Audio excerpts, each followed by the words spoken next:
Bismillahirrahmanirrahim. Demi Allah, saya bersumpah akan memenuhi kewajiban Presiden Republik Indonesia dengan sebaik-baiknya dan seadil-adilnya berbakti kepada nusa dan bangsa.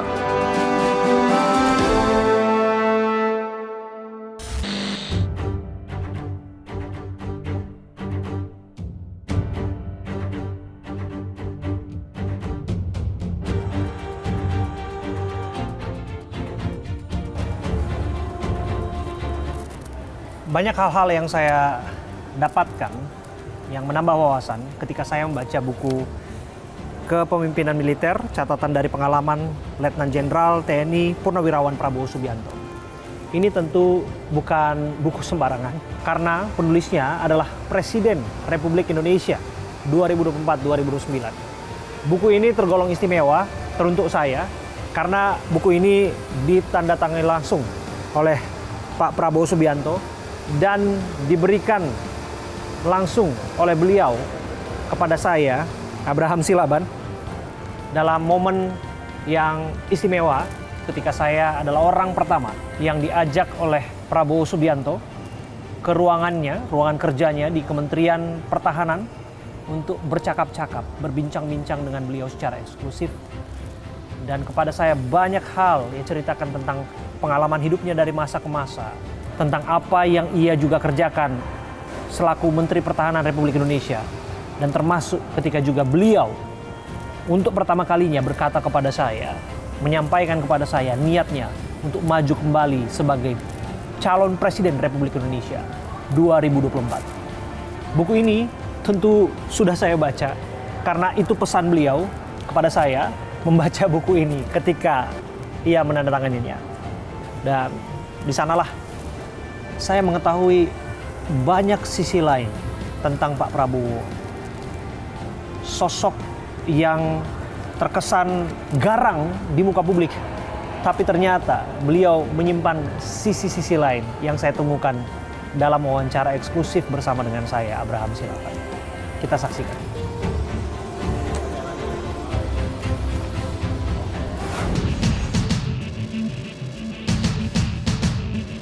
Hari ini istimewa karena kita melanjutkan interview bersama dengan Pak Prabowo di ruangan kerjanya langsung. Halo Pak Prabowo. Selamat datang di Kementerian Pertahanan Republik Indonesia. Luar biasa Pak.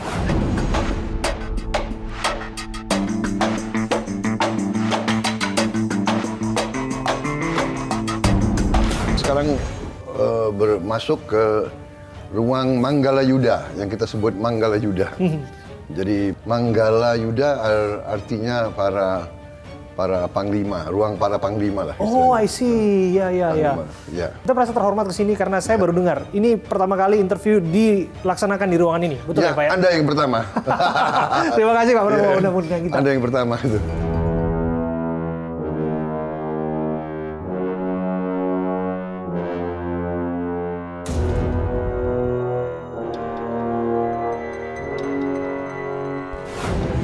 Salah satu yang saya pelajari dari buku ini adalah hal-hal yang mempengaruhi kepemimpinan militer.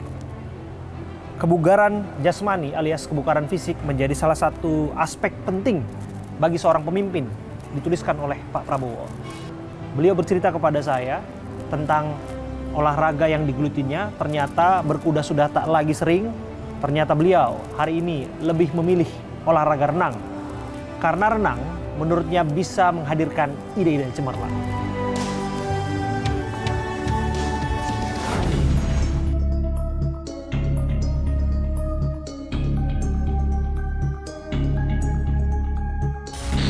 Berkuda masih, Pak? Saya terus saja sudah berapa, katakanlah 1 tahun ini berkurang. Berkurang karena kesibukan juga. Ya. Saya dengar malah konversinya ke olahraga renang, Pak, yang makin rutin belakangan ini, Pak ya? Saya merasa berenang, ya berenang sangat bagi saya sangat menyenangkan. Selain fisik, ya, kardio, juga melatih semua otot, juga secara kejiwaan itu sangat bagi saya sangat menyenangkan. Jadi saya anggap itu semacam setengah meditasi. Oke. Kalau berenang di air itu meditasi begitu. Ya penting itu ya Pak ya. Iya, iya, Dan iya. untuk memulai hari apa yang harus dilakukan Pak ya? Karena ada tugas besar yang nanti Pak. Saya sering dapat ide-ide kreatif di kolam renang. Oh, menarik sekali nih Pak. Iya, iya. Pak Prabowo justru dapat ide ya dari berenang gitu ya. Dari bercakap-cakap dengan Pak Prabowo, saya mengerti bahwa beliau adalah sosok yang gemar membaca. Dan literasi beliau, rujukannya adalah inspirasi dari pemimpin-pemimpin dunia. Salah satu pemimpin dunia yang dikagumi oleh Pak Prabowo, dan saya juga mengaguminya, adalah Abraham Lincoln, Presiden ke-16 Amerika Serikat. Pak Prabowo mengisahkan kepada saya hubungannya dengan Pak Jokowi yang diibaratkan dengan hubungan Abraham Lincoln dengan William Seward yang pada akhirnya seteru dalam politik, tapi bersama-sama dalam membangun bangsa. Saya juga dengar Pak Prabowo senang sama Abraham Lincoln. Abraham Lincoln ini kan bilang, kalau misalnya saya menghancurkan musuh saya dengan menjadikan mereka sahabat saya, menjadi teman-teman saya. Pak Prabowo memang berteman politik dengan siapa saja ya Pak? Saya belajar banyak dari contoh-contoh seperti Abraham Lincoln. Tokoh yang saya idolakan juga itu Pak. Iya. Presiden ke-16 Amerika Serikat. Dan yang menarik Abraham Lincoln ini, sangat menarik.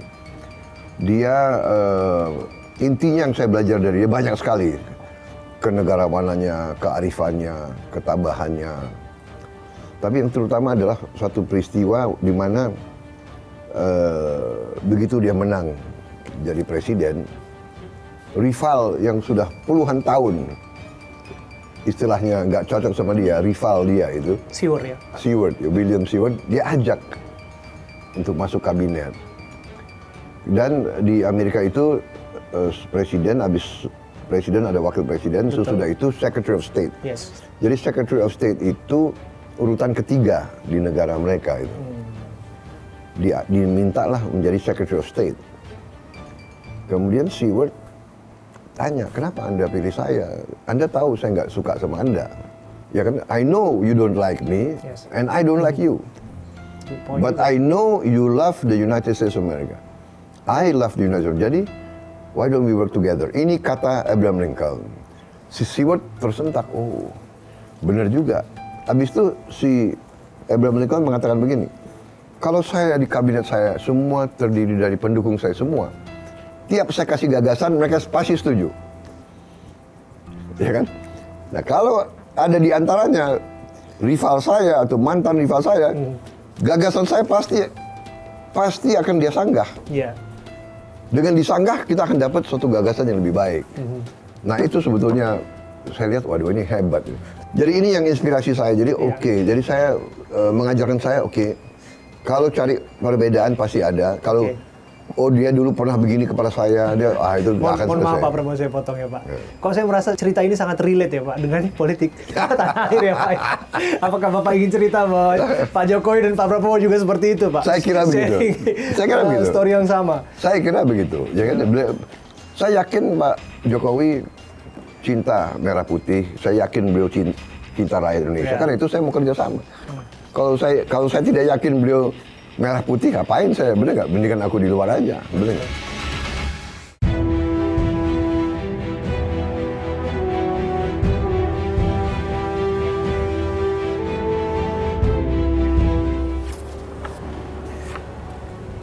Pantang menyerah, tentu ini yang dipelajari oleh Pak Prabowo dari sosok Abraham Lincoln yang sudah berkali-kali gagal dalam bisnis, dalam politiknya ketika ingin menjadi senator, bahkan mencalonkan diri sebagai calon wakil presiden, bahkan kemudian calon presiden pun demikian jatuh bangun. Dan saya melihat hal serupa juga terjadi dalam kehidupan Pak Prabowo yang pada prakteknya ia juga pernah mencalonkan diri sebagai calon wakil presiden 2009, 2014, 2019, dan 2024. Ia berkontestasi menjadi calon presiden 3 kali berturut-turut sampai pada akhirnya ialah yang akan memimpin Indonesia 2024-2029. Saya Abraham Silaban, saya adalah orang pertama, wartawan pertama yang mencoba mengulik pertanyaan itu kepada Pak Prabowo. Sebelum ia maju dalam kontestasi Pilpres 2024, kepada sayalah Pak Prabowo menyatakan keinginannya pertama kali. Pak Prabowo bercerita kepada saya betapa alasannya mencintai Indonesia dan betapa ia ingin mendedikasikan hidupnya untuk Republik ini dan memimpin bangsa ini. Kita akan bertanya siapa kemudian yang akan menjadi penerus atau yang akan memegang estafet kepemimpinan negeri, Pak. Karena kan 2024 sudah dekat ini, Pak. Dan yang namanya perhelatan pemilu sudah dimulai dengan pendaftaran partai politik. Dan beberapa diantaranya sudah lolos verifikasi dan akan dilakukan verifikasi faktual. Dan terus terang Pak Prabowo, terus terang saya berdiskusi dengan Pak Prabowo di sini juga harus bertanya itu, Pak. Karena nama Bapak selalu ada di polling, selalu ada di survei. Dan setidaknya menjadi kandidat kuat untuk 2024. Bagaimana Pak Prabowo menanggapi perbincangan mengenai politik 2024? Anda ini pintar sekali. Ini kan wawancara soal pertahanan dulu. Nah, ini Oke, kan. tapi itu sah. Jadi begini, kalau saya ya memang saya memilih jalan hidup saya adalah untuk mengabdi dan berbakti kepada negara dan bangsa saya. Itu sudah pilihan saya dari kecil. Jadi apabila saya berguna untuk negara, apabila saya bisa bermanfaat, apabila saya dibutuhkan oleh negara, saya bisa berbuat, ya tentunya saya harus siap. Jadi itu sikap saya begitu aja. Di mana saya dibutuhkan, saya siap. Ya kalau memang pada saatnya rakyat mendukung saya untuk menjadi presiden, saya harus siap. Dan saya sudah mengatakan saya siap. Tentunya dengan dukungan rakyat. Seduhan kopi ini tak akan berarti apa-apa apabila dibandingkan dengan kopi Hambalang yang disajikan Pak Prabowo kepada saya ketika kami bercakap-cakap bersama. Saya bukan orang yang hobi ngopi, tapi saya menikmati kopi yang disajikan. Dan di balik itu ternyata sajian kopi Hambalang itu menjadi cara Pak Prabowo untuk berdiplomasi dengan pemimpin-pemimpin dunia, dengan utusan-utusan negara asing. Diplomasi kopi dari Hambalang ternyata mendunia.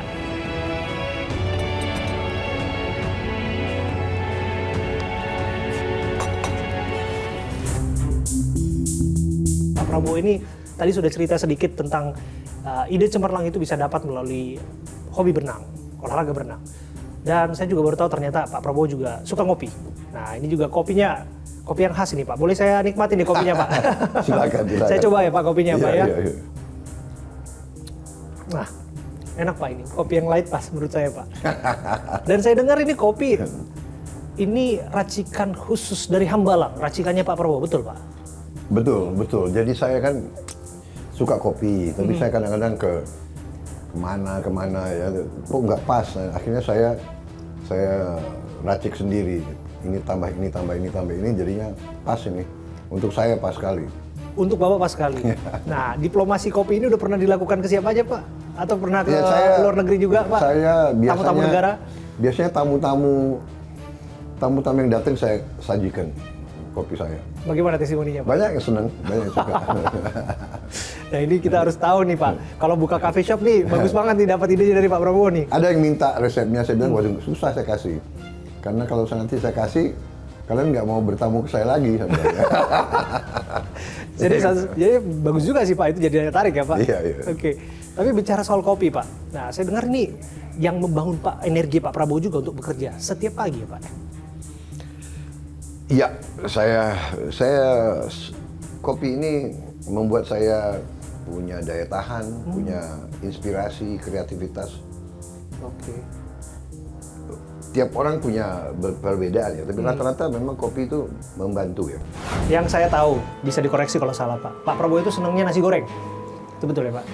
Itu sudah memang mungkin dari keluarga saya dari dulu ya, nasi goreng. Kenapa? Filosofi nasi goreng dulu yang saya tahu, dulu kan seluruh bangsa dalam keadaan sulit. Ya saya lahir pas Indonesia baru merdeka. Jadi dulu memang susah. Semua susah, makan susah. Jadi filosofi nasi goreng kan itu nasi yang hari kemarin kan digoreng lagi. Didaur ulang ya Pak? Tapi jadi enak gitu. Ya, enakan yang di Hambalang atau enakan yang Tungku Umar tuh kenapa? Agak dirasa hampir tak mungkin terjadi, Pak Prabowo pernah ditempeleng oleh komandannya. Dan ini juga menjadi pertanyaan, siapa yang berani nempeleng anak menteri waktu itu Pak? Gimana?